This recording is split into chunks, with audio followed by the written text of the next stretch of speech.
São Francisco de Assis era um jovem que tinha uma sede muito grande, como todos nós temos, né?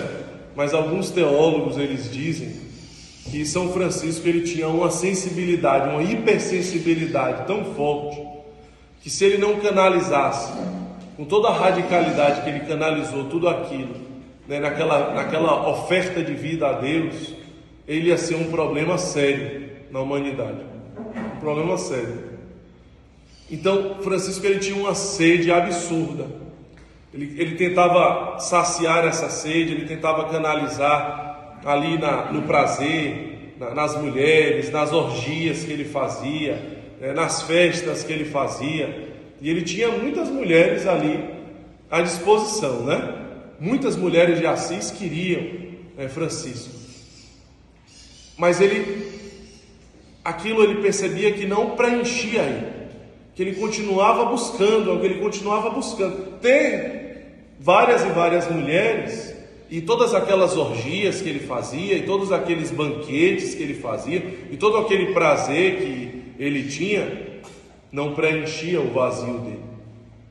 Então ele buscava de outras formas. O pai tinha empresas, e aí ele pensava talvez que através do ter, ele poderia saciar essa sede. Então ele focava e canalizava nos negócios do pai. E os negócios cresciam,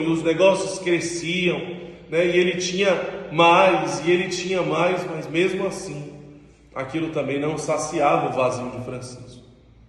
Então ele pensava talvez que através do poder ele pudesse ser saciado.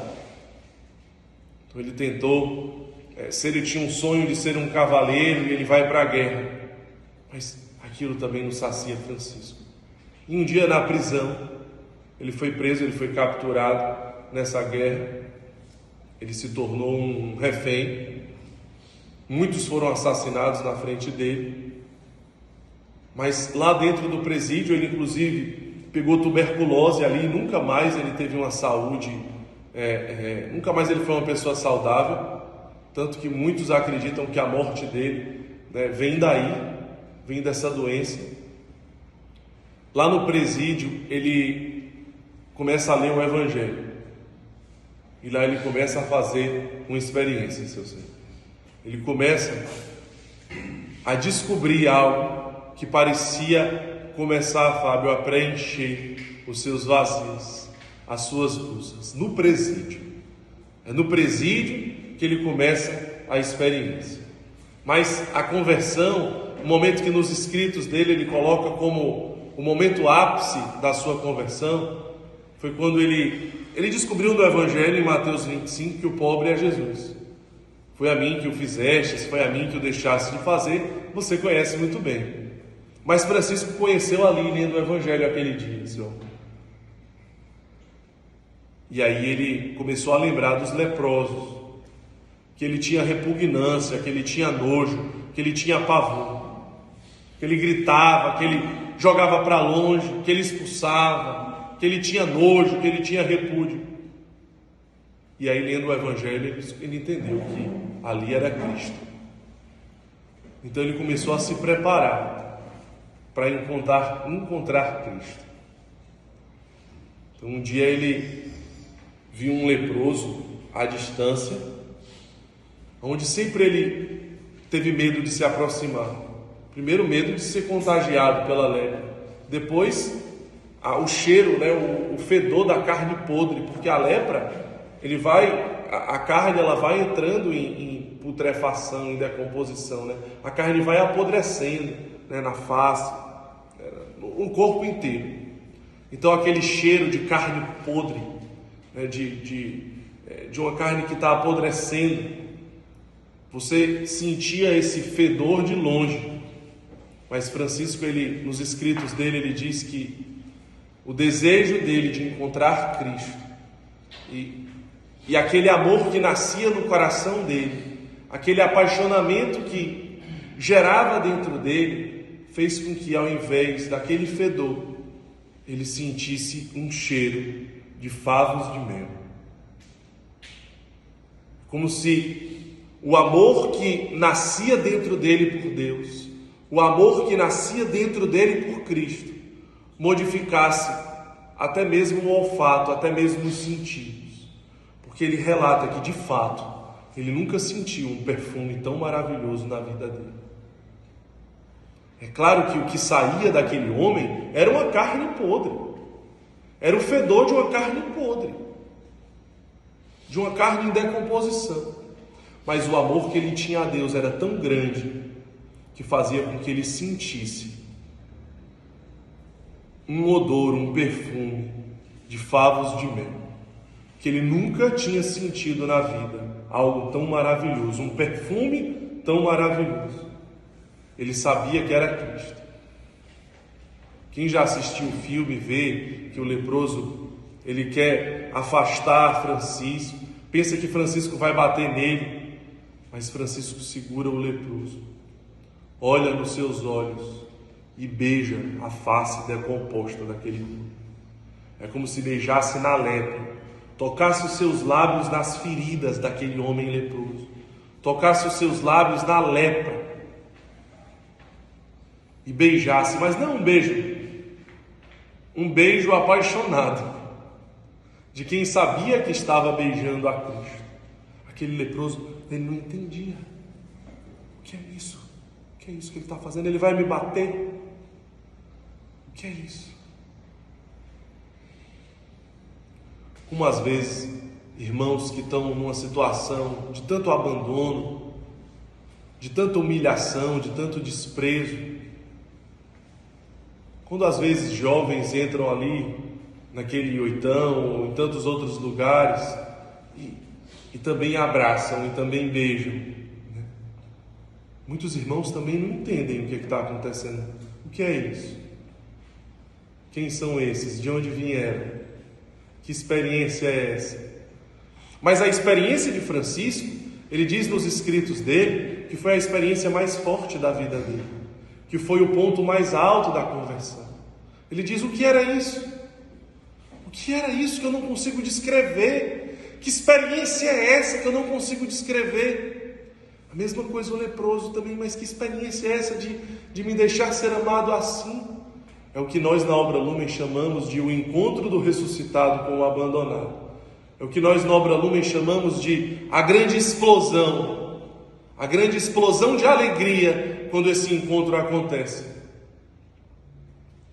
Então aí começa a conversão de Francisco.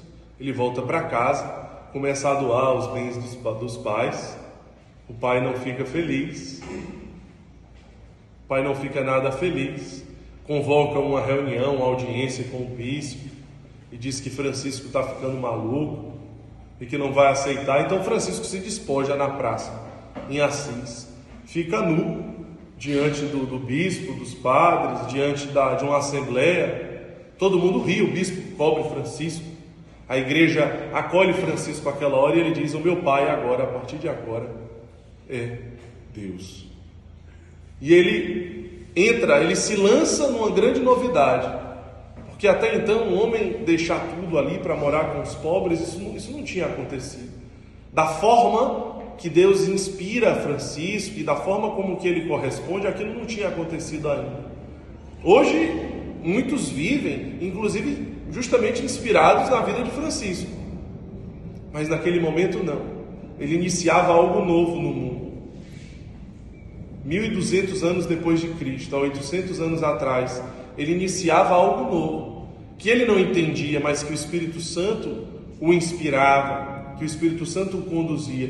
Então ele vai morar nas ruas. Então você imagina, como é que será que Francisco foi recebido nas ruas? Por aqueles irmãos que ele tanto amava. Um homem que deixou tudo para morar com os irmãos, foi recebido como? Com muito amor? Não foi recebido com muito amor. Com muita alegria? Não foi recebido com muita alegria. Mas como? Alguém que deixa tudo, alguém que oferta tudo, alguém que se entrega por um amor tão sincero, um amor, uma oferta de vida tão plena, tão completa. Mas é claro que aqueles irmãos ficaram felizes com ele, é claro que aqueles irmãos se encheram de gratidão por aquilo que Francisco fazia, não é? Não é, Alisson? Não. Disseram: você é um imbecil, Está vindo aqui dividir o nosso calor. Você é um idiota. Está vindo aqui dividir a nossa comida. Saia daqui, seu imbecil. Saia daqui, seu idiota. Filhinho de papai. Está querendo brincar aqui de fazer uma aventura e está atrapalhando o nosso espaço. Está atrapalhando o nosso calor. Está atrapalhando a nossa comida. Imbecil, vai embora. Ah, mas os amigos de Francisco ficam orgulhosos do seu amigo de infância, esse homem corajoso, esse homem que enfrenta o ter, o poder e o prazer e que oferta a sua vida. Afinal de contas, ele está fundando um carisma na igreja que vai se perpetuar por muitos anos, por centenas de anos, talvez milhares de anos. Então, um amigo de infância de Francisco, os amigos de Francisco, eles louvam pela decisão de Francisco, não é mesmo, pessoal? Não. Ele ficou louco, ele é um débil mental, ele é um maluco, ele é um idiota, ele é burro, ele é estúpido. Não é possível. Então a família não apoia, então os amigos não apoiam, então os próprios irmãos aos quais ele oferta a vida não apoiam, então ninguém acredita, então ninguém apoia. E aqui a gente traz um paralelo para a nossa vida. Nós, membros da escola de formação missionária, que talvez já fizemos alguma experiência de serviço em alguma casa, ou que vamos fazer, talvez você já chegou numa triagem, ou vai chegar numa triagem, e você pensa que os irmãos vão fazer como? Tem uma cena do filme, quando os 2 primeiros irmãos passam a seguir Francisco. Depois, quando Francisco morre, já tem milhares e milhares de jovens do mundo inteiro seguindo Francisco e querendo viver aquela forma de vida consagrada. Jovens do mundo inteiro que vêm a pé da França, da Itália, da Alemanha, de todos os países da Europa, de outros continentes, que vão e escutam falar de Francisco de Assis e que querem viver aquilo que ele vive, querem viver o evangelho que ele vive. Mas ali eram os 2 primeiros irmãos, os 2 primeiros frades franciscanos, que se juntaram àquele. Francisco disse: aquele que quiser seguir, vai, vende tudo que tu tem e dá aos pobres, depois vem e segue. Então, aqueles homens pegaram os bens da sua casa, os móveis, tudo que tinha, e avisaram para os pobres: eu vou doar tudo. E os pobres foram, iam pegava cada item que tinha da casa, pegava cada peça de roupa, pegava cada coisa que tinha ali na casa, iam arrancando, iam pegando, e uma multidão de pobres ia pegando, depois arranca a roupa que tem nele também, depois bate nele também, porque quer o resto das coisas, e no final os 2 ficam jogados no chão, feridos, sem mais nada. Os pobres, além de não esquecer de agradecer, ainda bateram nele no meio do caminho para arrancar logo até o que eles não iam dar, que era a roupa do corpo. Mas no final eles ficam tristes com a ingratidão daqueles irmãos? Fica, né, José? Não fica não. Eles sorriem de alegria. É um olhar libertador. É um sorriso libertador. Que eu não sei se você um dia já sentiu tamanha liberdade na vida, tamanha alegria na vida. Eu não sei o que você tem buscado. Eu não sei quais são os vazios do seu coração. Eu não sei quais são as sedes do seu coração. Mas eu vi no olhar daqueles 2 homens uma alegria. Alguém que encontrou um tesouro que a traça não corrói.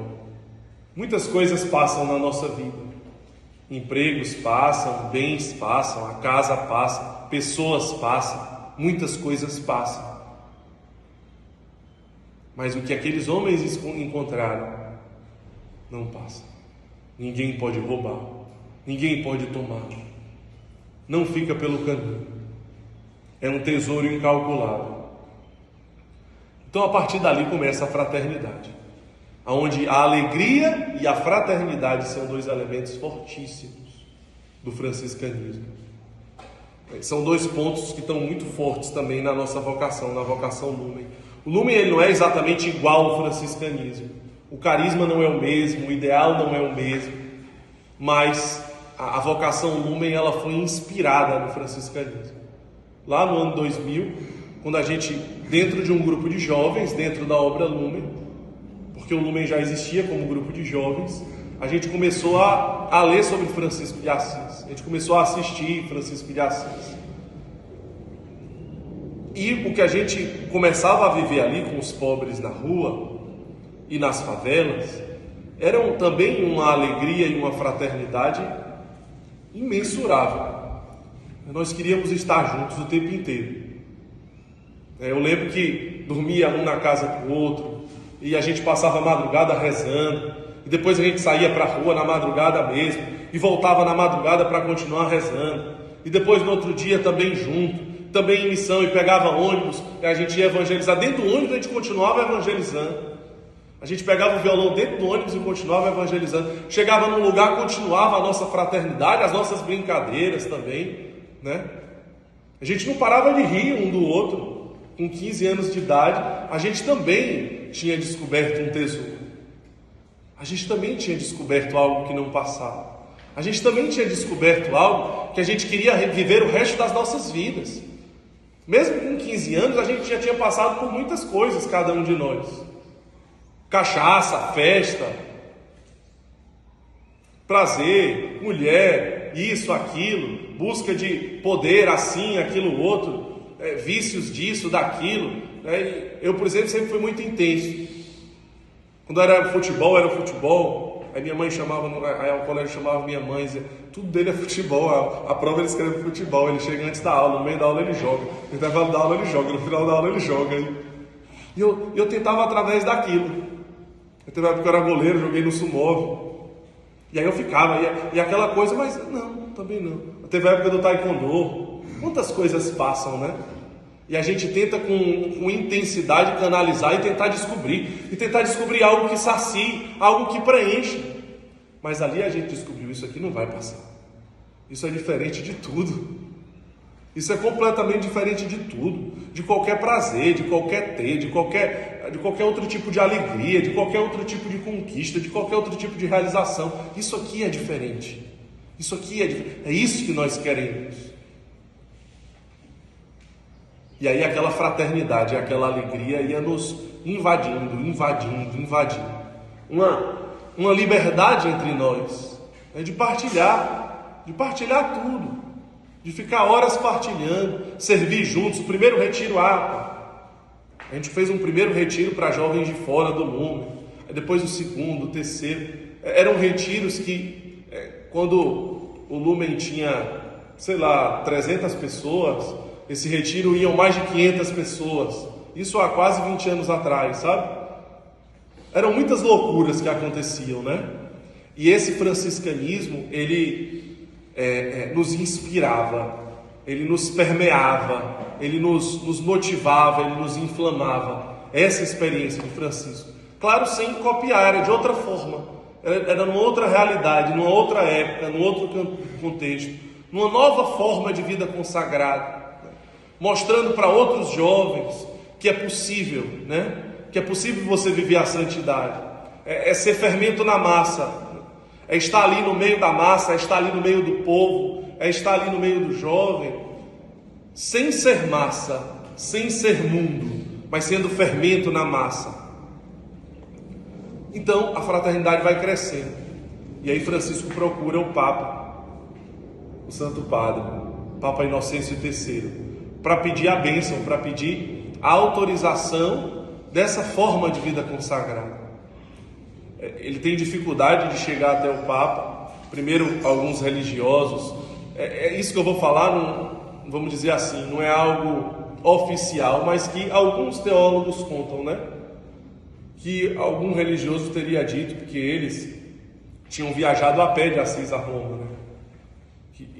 E já com aquelas vestes franciscanas e tudo mais. Provavelmente sem tomar banho um bom tempo, né? E aí teria dito, vão embora, o Papa não vai receber vocês. Quem são vocês? Quem são vocês? Volte para a Pocílga, que vocês não deveriam ter saído. E aí Francisco disse, é uma autoridade da igreja, está mandando a gente ir para a Pocílga. Vamos procurar a Pocílga. E ele levava ao pé da letra o que a igreja direcionasse. Ele teria procurado uma Pocílga e passado a noite com os porcos em obediência. Mas o Santo Padre, o Papa Inocêncio III, teve um sonho de um homem esfarrapado, segurando a igreja com o ombro. A igreja que estava em ruínas, que poderia estar prestes a desmoronar, um homem esfarrapado, ele estaria sustentando a igreja com um ombro. E ele faz a correlação com um homem que estava ali em Roma, tentando falar com ele. E recebe Francisco. Depois Francisco, e dá a bênção dele a Francisco. Depois Francisco escuta uma voz, quando ele está diante daquela imagem de São Damião, uma imagem de Jesus crucificado. Ele escuta Jesus falar: Francisco, vai e reconstrói a minha igreja. Ele pensou que era aquela capela que estava destruída. E ele começa a reconstruir aquela igreja, aquela capela. Hoje a gente sabe o que foi que Francisco fez. Ele realmente reconstruiu a igreja, através da sua vida. Um homem simples, um homem comum como você, mas que resolveu amar, que resolveu descer, que não fica esperando isso, que não fica esperando aquilo, que não fica reclamando disso, que não fica reclamando daquilo, que não fica murmurando porque não sei o quê, que não fica buscando,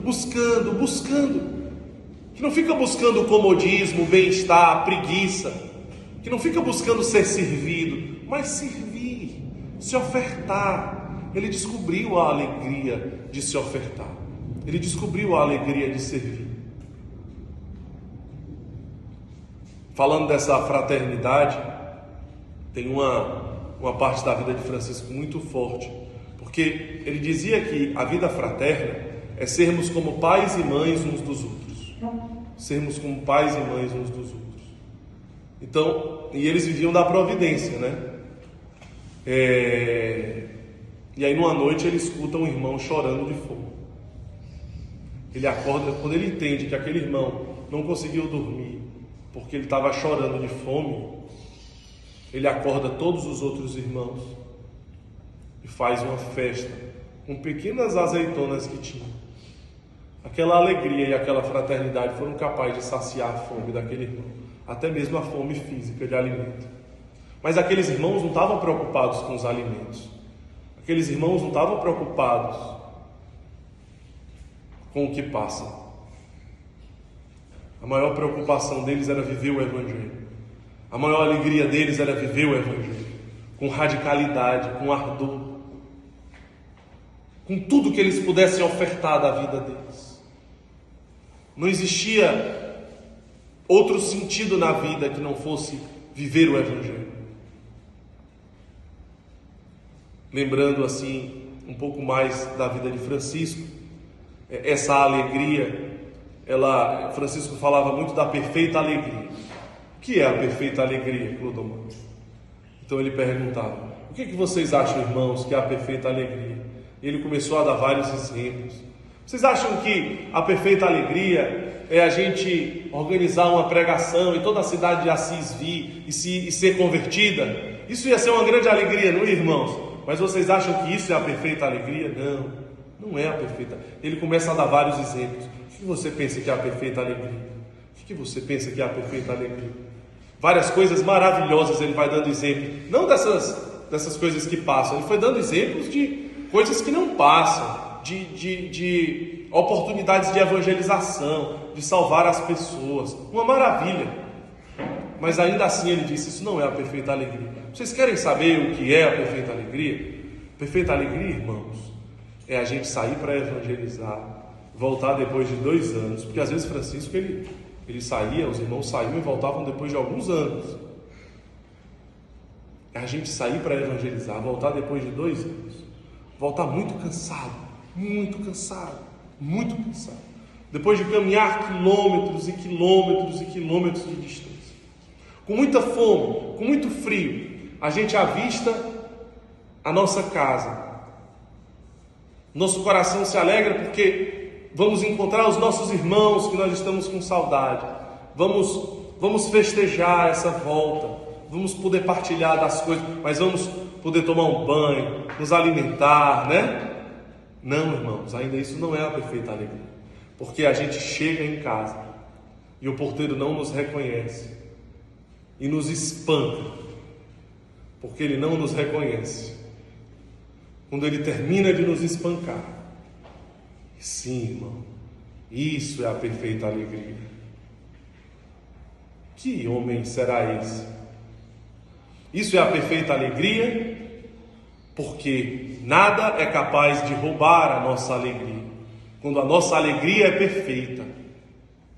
Nada é capaz de tirar a nossa paz, quando a nossa paz verdadeiramente é a paz. Não quando a nossa paz é a comodidade, é a tranquilidade. Não quando a nossa alegria são conquistas. Um bispo santo diz assim: ai daqueles que pensam que a felicidade é conseguir as coisas, os seus objetivos, as suas metas, as suas conquistas. Porque ele nunca vai conseguir a felicidade. E mesmo aquele que conseguiu tudo, ele vai continuar infeliz e sem paz, com medo de perder o que ele conseguiu. Porque de fato, ele vai perder o que ele conseguiu. Porque tudo passa. Vejam que forte. Infeliz do homem que busca a sua felicidade nas coisas que passam, porque tudo passa. Infeliz do homem que pensa que a sua felicidade está nas suas conquistas.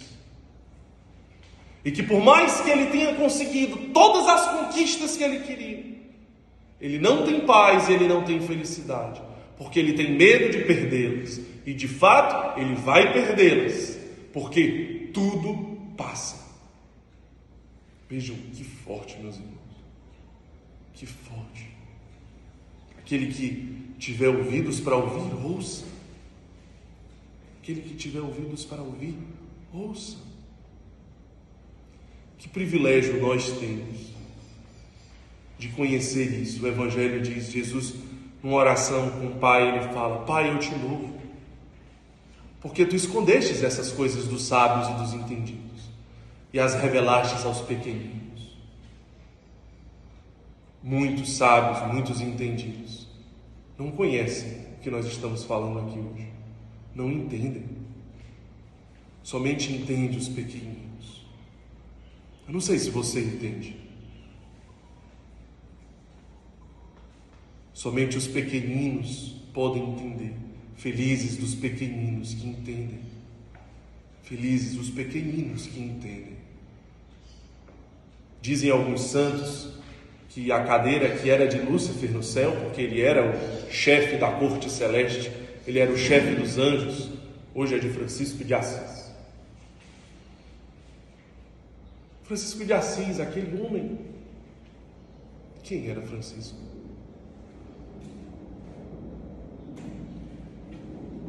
Os humildes serão elevados. Mas os pequeninos entendem isso. É aquela coisa tão simples e óbvia de quem entende realmente tudo isso. Quando nós olhamos para o mundo, quantas pessoas talvez têm pena de você? Ah, ele teve uma infância muito dura. Ah, ele viu a mãe dele morta e por causa disso ele entrou nas drogas. Ah, ele foi estuprado, ele foi abusado na infância e por isso ele entrou nas drogas. Ah, ele foi traído. Ah, ele não teve ele não foi amado pelos pais. Ele passou por muitos sofrimentos. Ele viu a morte, ele teve inimigos. A droga entrou na vida dele. Meu Deus, como ele sofreu. Por isso ele entrou nas drogas e por isso ele faz uma caminhada de recuperação. E por isso ele sofre nessa caminhada. Pode ser que o mundo tenha pena de você.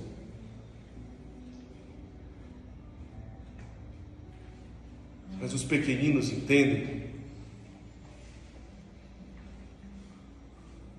que talvez, dependendo das suas escolhas nesse mundo, você é aquele que vai estar próximo de Francisco na vida eterna. Você vai estar sentado lá perto dele. E sentar perto desse homem significa estar perto de Deus. E talvez todo mundo que tem pena de você, pode ser Lázaro, pode ser o Epulão, que vai dizer assim: Abraão, pede que o Ricardo, que o Francisco, que o Sérgio, que o Fábio, que o Rosilã, que o Clodomar, que o Kleber, que o Almir, que o Fábio, que o Roberto, que o Alisson, molhem pelo menos a ponta do dedo dele. Me dê de beber, a ponta do dedo com a saliva, me dê de beber. Talvez a grande maioria da humanidade que está lá fora, que pensa que foi muito virtuosa, abençoada, sortuda, sei lá qual é a expressão de cada um. Mas se eles não são os pequeninos que entendem isso que nós estamos falando, eles tendem a ser como um Epulão, que vão olhar para o pequenino que entendeu tudo isso, que talvez seja você, ou talvez não seja, depende das suas escolhas.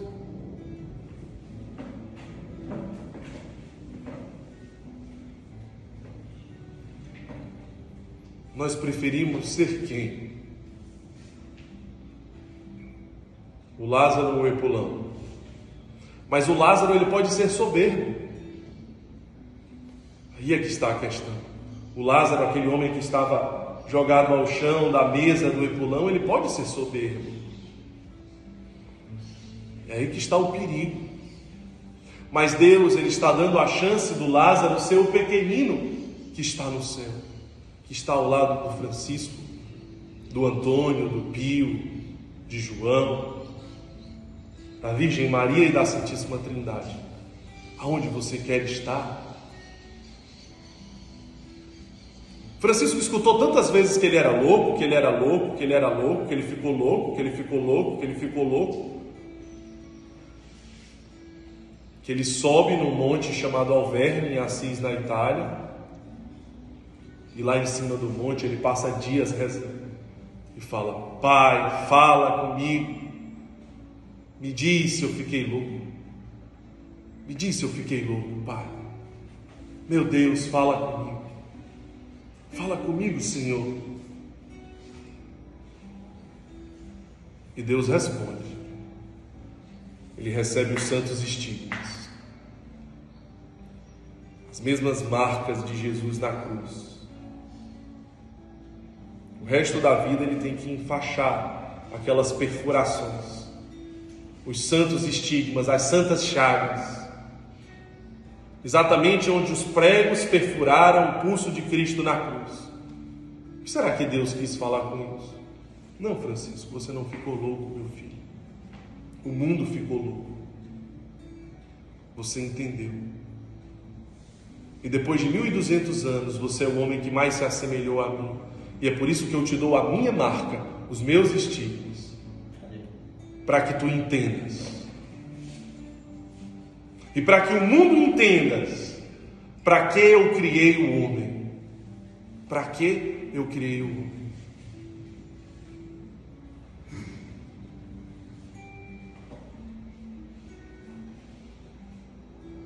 Para que eu criei o homem? Para amar. Amar gratuitamente. Amar incondicionalmente. Amar sem esperar nada em troca. Nada em troca, nenhum tipo de compensação. Quando você ainda espera qualquer tipo de compensação, eu fiquei feliz porque alguém sorriu para mim, eu fiquei feliz porque alguém elogiou, eu fiquei feliz porque os acolhidos, eles estão se identificando comigo e eles estão vendo um pai. Eu estou feliz porque os acolhidos, eles agradecem, eles reconhecem o meu trabalho, o meu serviço, o meu trabalho. Nossa, como isso é muito bom. Eu fico muito feliz quando os acolhidos reconhecem que eu estou aqui ofertando a vida. Eu fico triste quando eles são ingratos. Não, meus irmãos, não.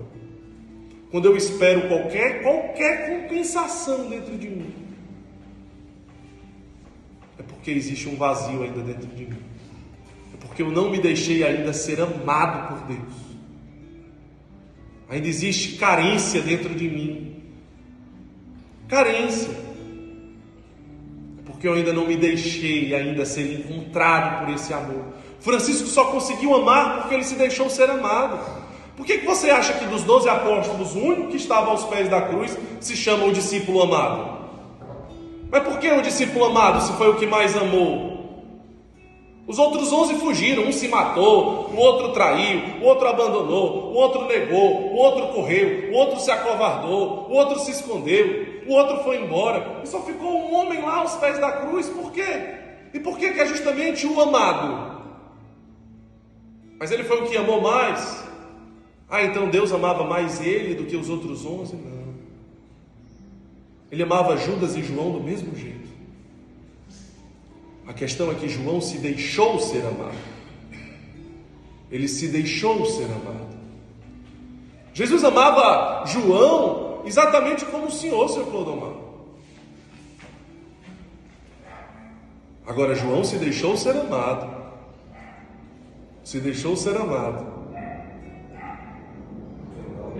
Ali é o olhar do crucificado aqui para mim. Eu estou me deixando ser amado nesse momento pelo olhar do crucificado. Não é o olhar somente do seu Clodomar agora, mas é o olhar do crucificado. Esse olhar que está me olhando agora é de Jesus abandonado. Eu estou me deixando amar. Não existe outra coisa mais importante agora. Seu Clodomar, olha para os outros irmãos. Vem aqui, seu Clodomar, olhar aqui para os irmãos. Inclusive para os que estão assistindo aqui. Chega aí. O senhor estava na portaria por isso, rapaz. Olha aqui no olhar dele. Olha para os irmãos. É Jesus olhando, viu, seu Clodomar? Olha assim, de forma pessoal, em cada um. Kleber. Cada um. Ali é o Nivandro, você conhece. Ali é Joaquim.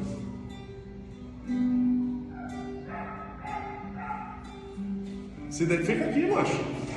Deixa o pessoal que está assistindo o vídeo te ver também. Vem cá. Vem aqui, ó.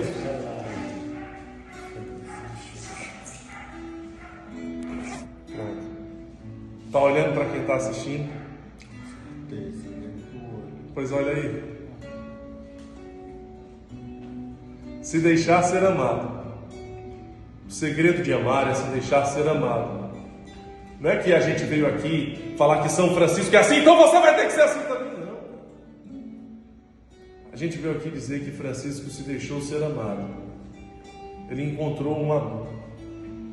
Ele encontrou algo que ele não encontrou em nenhum outro lugar, em nada, em nenhuma outra pessoa, em nenhuma outra situação. Ele encontrou o amor verdadeiro. Ele se deixou ser amado. Se deixe ser amado, que você vai conseguir amar.